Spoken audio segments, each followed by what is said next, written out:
Recessions don't hurt everybody. Never believe that everybody's hurting at the same time. No, that just ain't true. No, recessions hurt people that are economically vulnerable. So if you look at for example, the fact that, unfortunately, since the Trump administration got into office, I think 300,000 black women have lost their jobs because of DEI programs being eliminated and government jobs being eliminated. And all that's terrible. I think it's very bad. But I I don't understand. I see a lot of people that will complain about it, but I don't always see a lot of people that are willing to do something about it. I think I see lots of content, guys like Roland Martin and stuff like that, and just this is outrageous, and it all comes back to like making sure everybody knows who they're supposed to vote for, and I respect all that. That's fine, but I like people like Constance Carter. Constance Carter also complained about it, but she also said, let's do something about it. She said, let's make sure they can never do this again.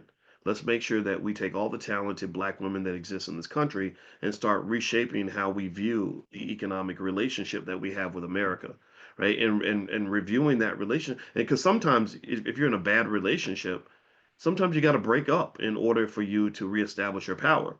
So, and to know your worth and to know your value. So, and then sometimes because you're addicted to that relationship, you have to be forced to break up. They got to dump you for you to really realize your worth. Anybody ever go through that where you're addicted to somebody that you ain't got no business being with, but you can't imagine walking away because you don't have the strength to do it? Well, sometimes you get blessed. You get blessed, and when they say, "You get out of here, I don't want to see you anymore," and it's devastating at first, but when you pick yourself off the ground, you usually can find a better situation anyway, and then you look back and say, "This is what I needed. I just couldn't break my addiction to this person."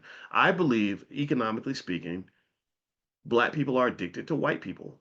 I think that we're addicted to white businesses. I think that we're addicted to white people's jobs. We're addicted to all these things that they do that don't actually allow us to thrive. They actually force us to barely get by.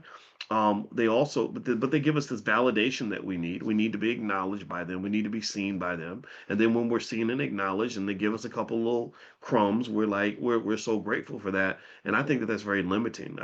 I would say that a big part we were talking about earlier about expectations and how consumer expectations drive the economy.